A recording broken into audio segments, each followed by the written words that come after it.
She walked through the door and every head turned, but not for the reason people expected. I noticed her because she looked tired in a way that could not be hidden. I am Marcus Bennett, and I work in computer security at Hartwell Systems. That Thursday night at Riverside Cafe, I was sitting alone with my laptop open, pretending to work because going back to my empty apartment felt worse than staring at a screen. Victoria Hartwell, my CEO, stepped inside wearing plain jeans and a simple sweater. At work, she commands rooms without raising her voice. People straighten their backs when she walks by. That night, she looked smaller somehow.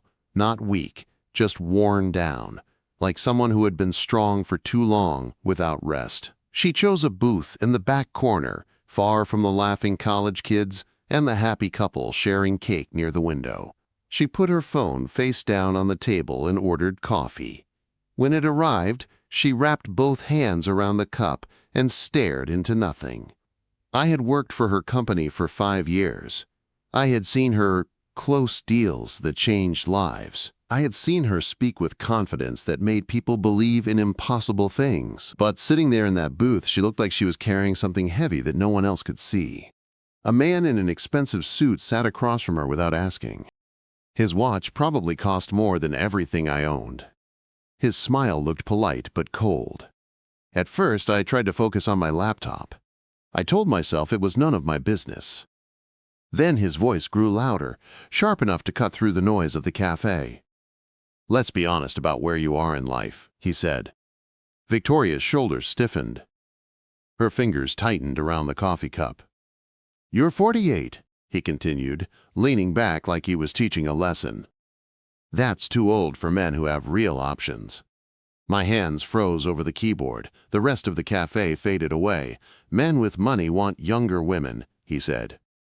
"Women who still look good and can give them children. You cannot compete with that anymore." Victoria did not move.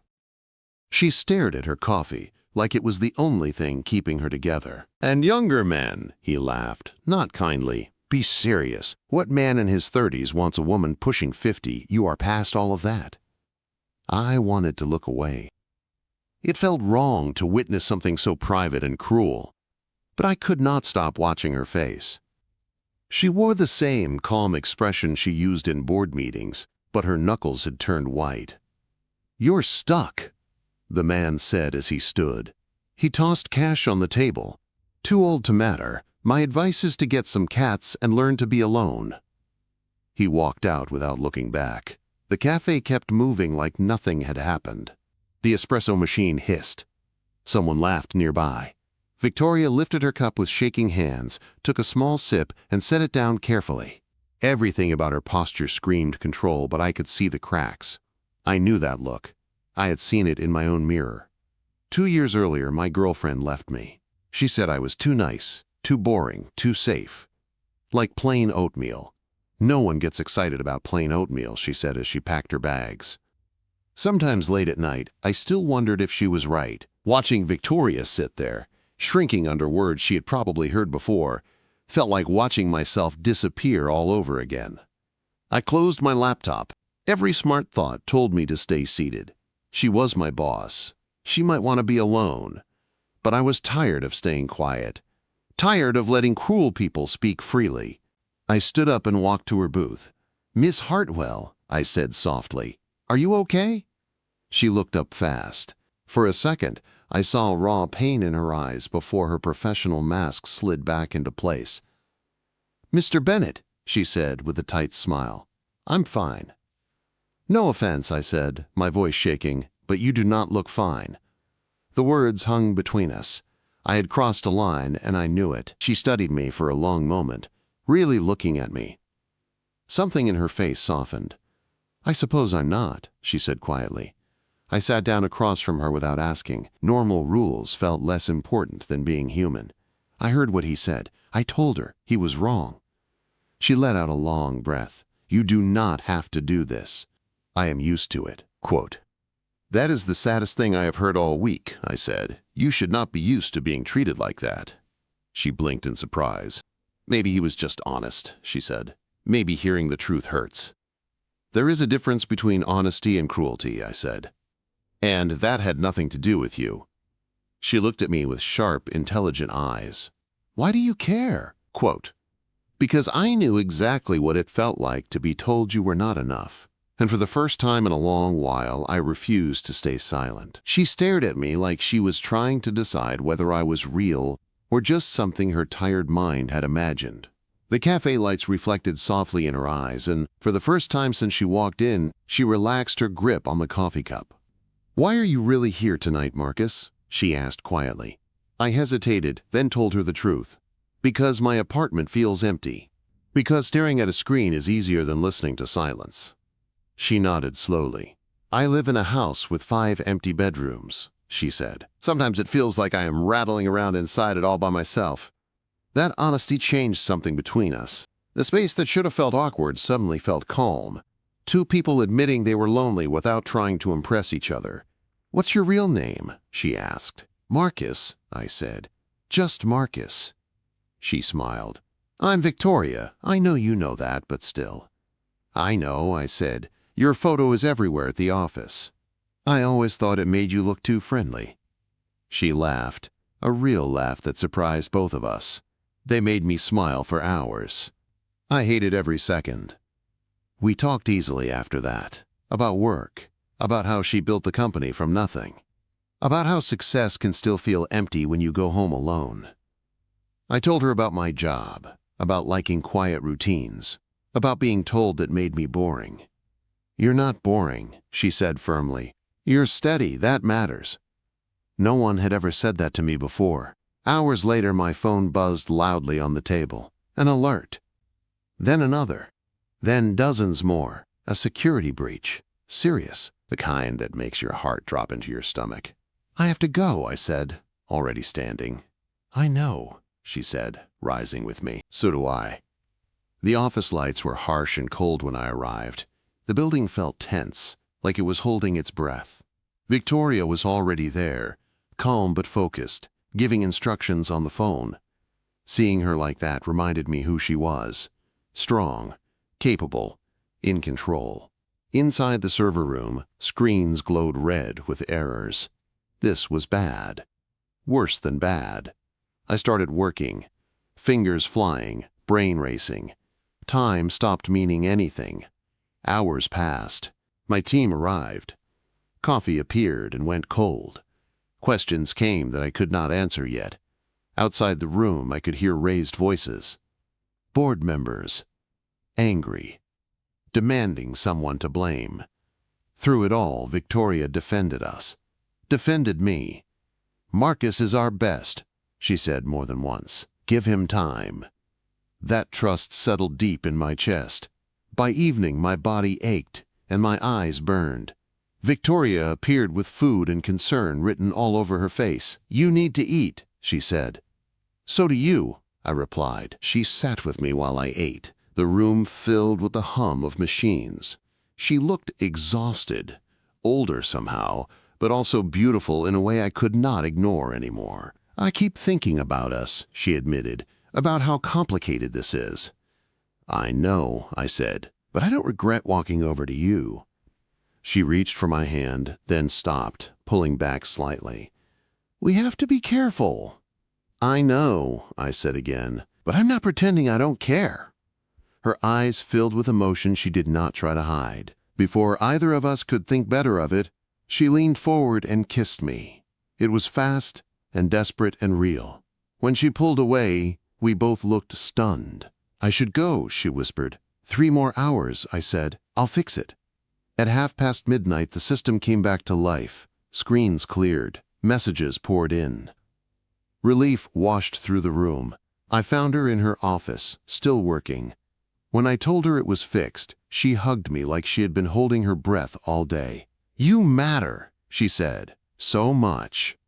3 weeks later, she called me to her office after hours. Her voice in the message sounded tight, serious. The board wanted her out. I felt panic rise as she told me everything. The words sounded familiar. Too old, lost her edge, time to move on. They're wrong, I said, and we can prove it. We worked all night, data, reports, proof of everything she had built. At dawn, she fell asleep at her desk. I kept going. By morning, the truth stood clearly on the screen. When she woke, she looked at me with something close to awe. "I need to tell you something," she said softly. "I see you, really see you." My heart pounded. "I'm in love with you," I said before fear could stop me. Her eyes filled with tears. "So am I," she whispered. And just like that, everything changed. Walking into the boardroom that morning felt like stepping into a courtroom where the verdict had already been decided. Long, polished table. Cold faces, suits that cost more than my yearly rent. Victoria walked beside me, calm and straight, but I could feel the tension in her hand when she brushed mine before we sat down. The chairman cleared his throat and started talking about leadership, image, and the future. Words like innovation and youth floated around the room like weapons. Victoria listened without interrupting, her face unreadable. Then she stood up. She did not raise her voice. She did not rush. She simply told the truth. Slide after slide showed everything she had built: growth, profits, employee loyalty, customer trust. 15 years of proof that could not be ignored. I watched the board members shift in their seats. Some avoided her eyes. Others leaned forward, frowning at the numbers they could not argue with. When she finished, the room was silent. Finally, the chairman spoke again, slower this time. "Perhaps we were too quick to judge." Victoria did not smile. "You were wrong," she said calmly, "and you owe apologies to more than just me." They backed down. They asked her to stay. They praised her leadership like they had not tried to take it away hours earlier. When it was over, she laughed. A breathless, relieved laugh that sounded like freedom. "We won," she said. "We," I corrected. That victory should have made everything easier. Instead, it made everything harder. 6 days later, we sat in a quiet office with human resources. We told the truth. All of it. The relationship. The timing. The change we wanted to make to follow company rules. The policy was clear. We could not work directly together. "I'll transfer," I said quickly. "Different department. Different reporting line." It was approved that same day. By the next morning, the gossip had already started. Whispers followed me down hallways. Conversation stopped when I entered rooms. Someone left a note on my desk that said I was climbing the ladder the easy way. I crushed it and threw it away, pretending it did not hurt. Victoria received worse. Anonymous emails, comments about her age, about desperation, about power. One night, sitting at her kitchen table, she looked at me with tired eyes. Maybe this was a mistake. "No," I said firmly. "This is what happens when people are uncomfortable with happiness they do not understand." The pressure did not disappear overnight, but work demanded focus, and that saved me. A month later, someone tried to break into our systems. A serious attempt. I caught it before any damage was done, stopped it quietly, cleanly.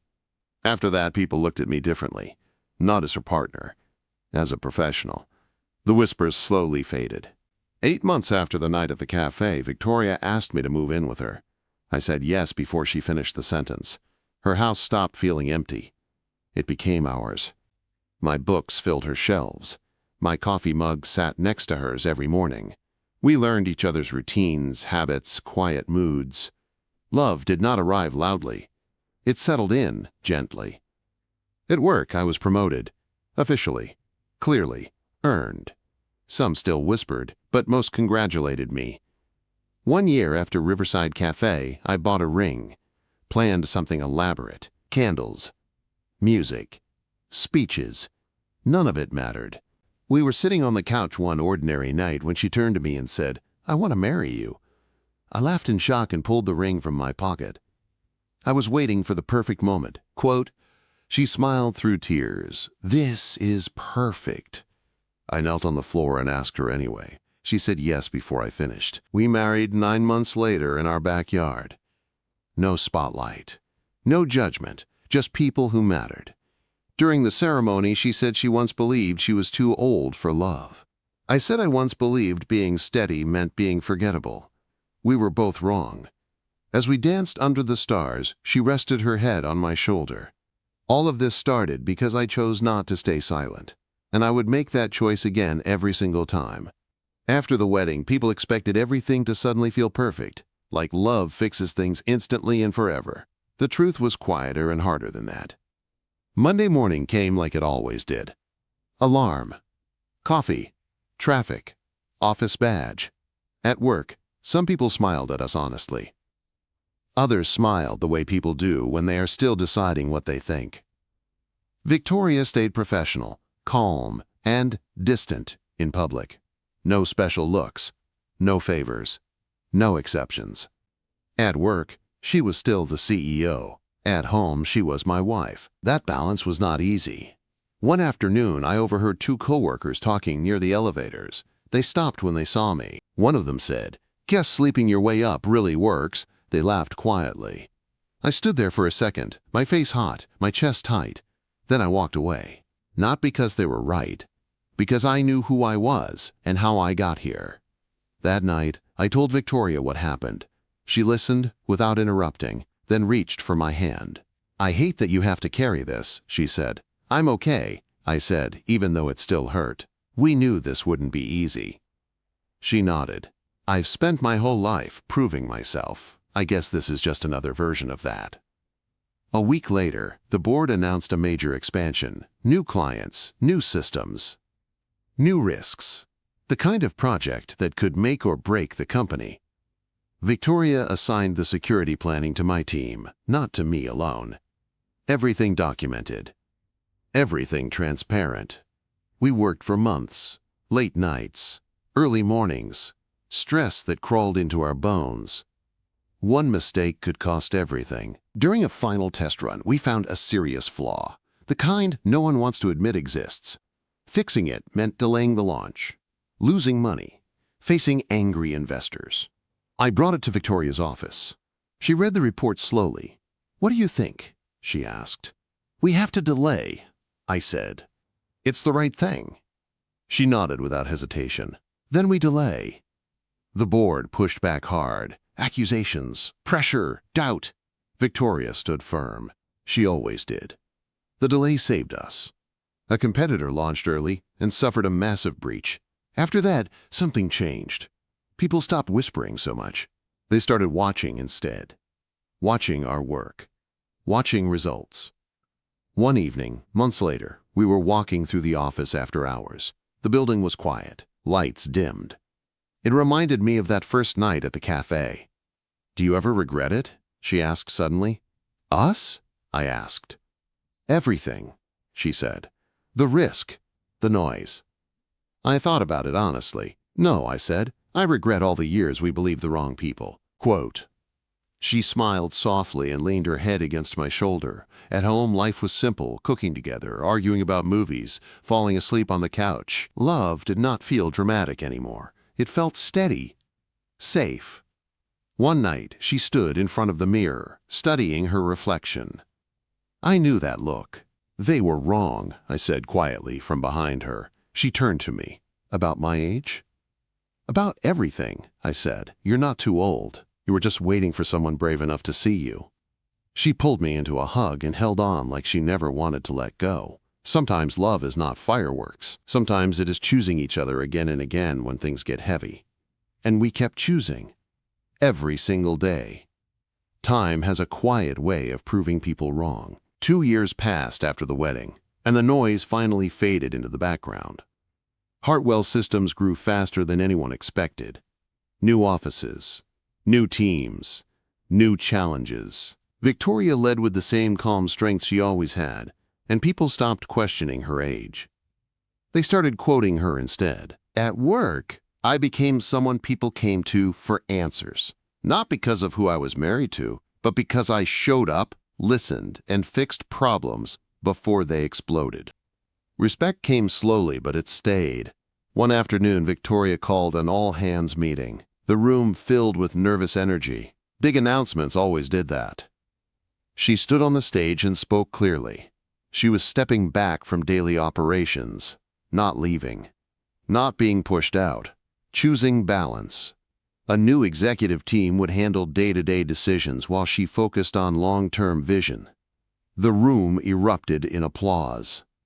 That night at home, she looked relieved and unsure at the same time. "I spent so many years proving I was strong," she said. "I forgot I was allowed to rest." You don't have to carry everything alone anymore, I told her. We started traveling, short trips at first, quiet places. Mornings without alarms. Evenings without email alerts. She laughed more, slept better, looked lighter. One evening on a beach in Oregon, she asked me, "Do you ever think about that man from the cafe?" Quote, "Sometimes," I admitted. "Mostly I think about how wrong he was." She smiled. He thought love had an expiration date. Some people confuse age with value, I said. They're not the same thing. A year later, we faced a different kind of fear. Victoria sat across from me at the kitchen table, hands shaking slightly. "The doctor says it's unlikely," she said, "but not impossible." I reached for her hands. "What do you want?" She took a deep breath. "I want to try. I want to stop living like time is already over." Trying meant appointments, waiting rooms, hope and disappointment tangled together. It was not easy. It was not fast. But we faced it together. One quiet morning, she came out of the bathroom with tears in her eyes and a smile she could not hide. We sat on the floor and cried and laughed at the same time. That night, she rested her head on my chest and whispered, "I thought this part of life was already closed to me." "It was just waiting," I said. People reacted in different ways when we shared the news. Surprise, joy, doubt. We ignored the doubt. Months later, I watched her walk through the house, one hand resting protectively on her belly, humming softly. Strong, tired, glowing. Love did not make her younger. It made her free. And watching her, I understood something I never had before. The right love does not take anything away from you. It gives you yourself back. The day our daughter was born, everything I thought I knew about love changed. The hospital room was quiet, except for machines and soft voices. Victoria lay in the bed, exhausted and glowing in a way I had never seen before. When the nurse placed that tiny bundle in her arms, Victoria broke down completely. Not from pain, from relief, from joy, from disbelief. "I thought this chapter was closed," she whispered, tears running freely. I really believed it. I kissed her forehead and looked at our daughter's small face. "Some chapters start later," I said. "That doesn't make them any less important." Holding that baby, I thought about the cafe, about the man in the suit, about how close Victoria had been to believing she was done. Finished. Too late. We named our daughter Grace, because that is what life gave us when we least expected it. Motherhood did not soften Victoria's strength. It deepened it. She became more patient, more selective with her time, more confident in who she was. She no longer tried to prove anything to anyone. At work, she announced her full transition into a board and advisory role. The company honored her with a celebration that filled the building. Speeches were made, stories were told, people cried. One employee stood up and said, "You taught us that leadership doesn't have an age." Victoria smiled, holding Grace in her arms. That smile said everything. Life became busy in the best way.